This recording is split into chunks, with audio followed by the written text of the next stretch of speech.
એની પ્રેરણા પ્રાપ્ત કરવા માટે અહીં સૌ ઉપસ્થિત થયા છીએ.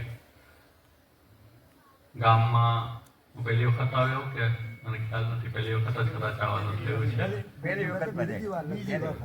પહેલી કે બીજી વખત, ઘણા વખતે આવ્યો છું એવું નિશ્ચિત છે. પણ આનંદ થયો, બધા વૈષ્ણવોનો ઉત્સાહ ભાવ, બાજુમાં જ ગૌશાલા પણ છે, કાકાજીની પ્રેરણાથી સ્થાપિત થયેલી. સૌને ખૂબ શુભકામના કે આપણી ગૌશાલા પણ બહુ સારી રીતે ચાલે, ગામનું ગોધન પ્રસન્ન રહે અને એની માટે આપણો સંકલ્પ જે છે એમાં પ્રભુ આપણને વિશેષ સામર્થ્યવાન બનાવે. સૌનો સહયોગ તો આ પ્રવૃત્તિમાં છે જ.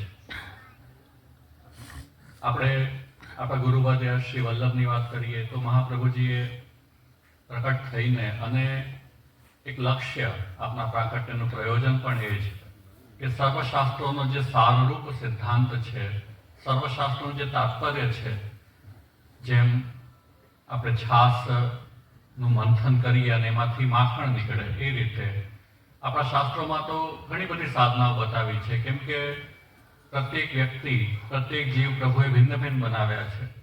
બધાનો સ્વભાવ એક પ્રકારનો નથી, બધાની અપેક્ષાઓ, ઈચ્છાઓ ભિન્ન ભિન્ન પ્રકારની છે અને પ્રભુએ એમનું વર્ણન પણ અલગ અલગ રીતે કરેલું છે.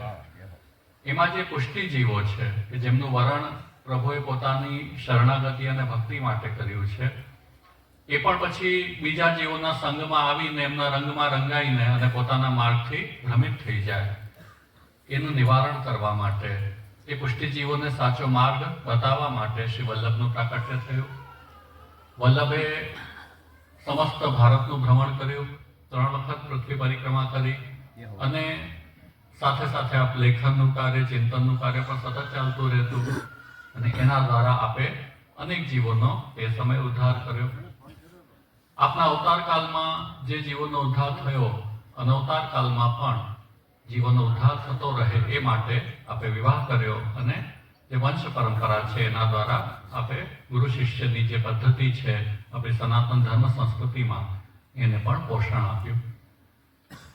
આ બધી પ્રક્રિયામાં આજે આપણે 550 વર્ષ પછી એ પરંપરાને જીવી રહ્યા છીએ, એ પરંપરાને ગ્રહણ કરી રહ્યા છીએ. પરંતુ એની સાથે એક વસ્તુને પણ આપણે અવશ્ય ધ્યાનમાં રાખવી જોઈએ કે જ્યારે આટલો લાંબો સમય નીકળી જાય પછી એ પરંપરાઓમાં, રૂઢિઓમાં ક્યાંક ને ક્યાંક એવા તત્વો પણ આવી જાય કે જે મૂળ જે સ્થાપક આચાર્ય છે એમને અભિષ્ટ ન હોય. એક સ્વાભાવિક પ્રક્રિયા છે. જેમ કોઈ પણ નદીનો સ્ત્રોત હોય જે શરૂ થાય એમના ઉદ્ગમ સ્થાનથી, પછી નદી વહેતી વહેતી વહેતી જ્યારે બાલકે મંગલાચરણ આપણને સંભળાવ્યું, કદાચ થોડું ઘણું આવડતું તો સારી વાત છે. તો એ બધા ગ્રંથોનું આપણે પણ પાઠ કરીએ અને એ પાઠ પણ ક્યારેક પ્રસંગોપાત નહીં, મનોરથોમાં નહીં, એ તો જ્યારે જે થતું હોય થતું રહેશે. આપણા નિત્ય નિયમના ક્રમમાં 24 કલાકનો સમય છે તો કમસે કમ 5, 10, 15 મિનિટ આપણે આપણા જપ પાઠ માટે કાઢીએ. નિત્ય ક્રમ નક્કી કરીએ કે આટલું તો અમે અવશ્ય કરીશું. સવારે સ્નાન કરીને 5, 10 મિનિટ તો બેસી શકીએ ને શાંતિથી. હવે વખતે મોબાઈલને બધું છોડી દઈએ બાજુ પર, એવું થાય ને. તો કંઈ તો બધા એટલું બધું નહીં કરતા હોય, યુવાનોમાં વધારે હશે, બધામાં છે ખબર નહીં, પણ જે સ્થિતિ હોય થોડો સમય આપણે આપણા જપ પાઠ આદિ માટે અવશ્ય કાઢીએ. શ્રી વલ્લભના ગ્રંથોના પાઠ કરીએ. આપણે કૃષ્ણ ભક્ત છીએ. આપણા ભગવાન શ્રી કૃષ્ણે જે શાસ્ત્રનો ઉપદેશ આપ્યો, એ શાસ્ત્ર કયું આપણને ખબર છે? કયો ઉપદેશ આપ્યો પ્રભુએ? મહાભારતના યુદ્ધમાં આપ્યો હતો ને, શ્રીમદ ભગવદ ગીતા. તો એ ગીતાજી બહુ સારો ગ્રંથ છે, આખો વિશ્વ એને સ્વીકારે છે. આપણે પણ સાંભળતા હોઈશું કે ગીતાજી સૌથી મહાન ગ્રંથ છે. એમાં બધી સમસ્યાઓનું સમાધાન છે, જીવનની શ્રેષ્ઠ દ્રષ્ટિએ પ્રદાન કરે છે. તો ગીતાજીમાં છે શું, એનો સ્પર્શ ક્યારે પણ આપણે કર્યો? એ પણ શરૂ કરવું જોઈએ. ગીતાજીનો પાઠ કરીએ, આપણા પ્રભુની વાણી છે એનો પાઠ કરીશું તો ક્યારે પણ જેમ અર્જુનને વિષાદ થયો અને એની નિવૃત્તિ ગીતાથી થઈ, તો આપણને ક્યારે વિષાદ થશે જ નહીં, એટલે આપણે ગીતાના સાર રૂપ શરણાગતિ અને ભક્તિને સમજી લઈશું. ગીતાનો સાર આ છે જે સમાપનમાં પ્રભુ સ્વયં આજ્ઞા કરે છે કે તું બધા અભિમાનનો ત્યાગ કરીને મારા એકલાના શરણે આવ, હું તારું બધું સંભાળી લઈશ. આ વાત આપણે ત્યાં શ્રી કૃષ્ણ શરણમ આપણા અષ્ટાક્ષર મંત્રમાં શ્રી વલ્લભે આપણને બહુ આટલા હતા ને નાના, અર્જુનને તો આટલા યુદ્ધ સમયે જે બોધ મળ્યો, આપણને આટલી બાલ્યાવસ્થામાં આ બોધ મળી જાય છે. તો તો પછી તો કોઈ વિષાદ જ ન થાય આપણને. યદિ એ ચિંતન કરીએ, એને હૃદયમાં ધારણ કરીએ ભાવને, તો પછી આપણને થોડા દુઃખ આવે એટલે વિચલિત થઈ જાય, એટલે આપણને કોઈ શિખામણ આપે કે તમે આ માનતા માનો, આ દોરા ધાગા કરો, આ માદળિયા પહેરો, અહીં નારિયેલ ફોડો, આવું બધું કરીને આપણે ભટકતા થઈ જઈએ અને છેલ્લે આપણો અનન્ય આશ્રય ભાવ પણ ખંડિત થાય, કશું પ્રાપ્ત ન થાય. કેમ કે સુખ દુઃખનું ચક્ર તો સદા ચાલવાનું.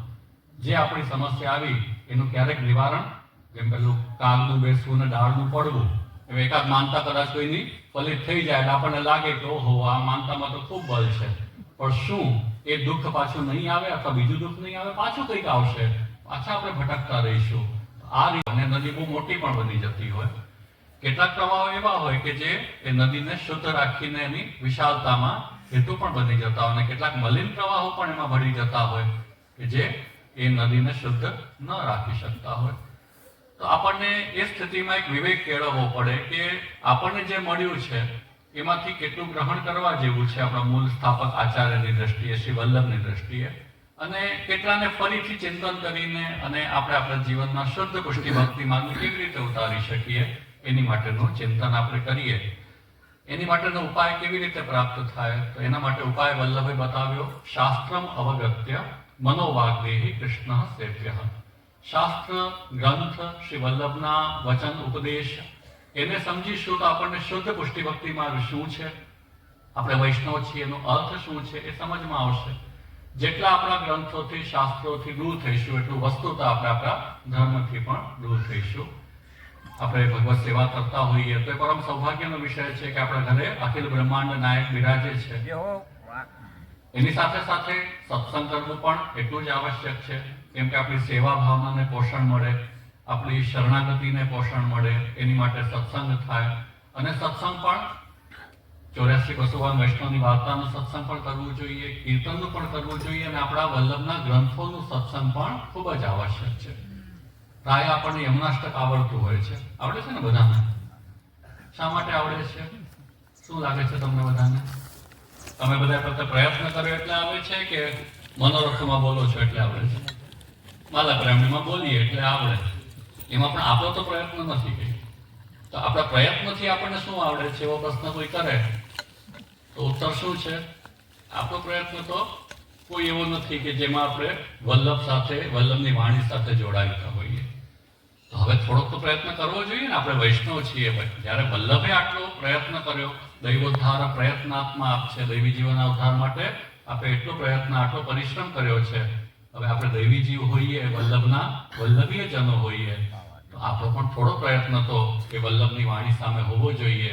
અને આપણો પ્રયત્ન શું કે વલ્લભની વાણી રૂપ 16 ગ્રંથો, યમનાષ્ટક સિવાયના, પછી ડોક્ટર પાસે જઈએ, પાછા રોગ ઠીક કરે ને પછી બીજો રોગ આવે, એ રોગની સાઈડ ઇફેક્ટ આવે તો ડોક્ટર પાસે ભટકતા રહે. આપણને લાગે ડોક્ટરે બહુ સારું કર્યું, છેલ્લે તો એ દવાઓ એવી હોય કે જે આપણને રિએક્શન આપતી રહે. એના કરતાં સ્વસ્થ બનવું એ પહેલી આવશ્યકતા છે. અને સ્વસ્થ બનવું એટલે શું?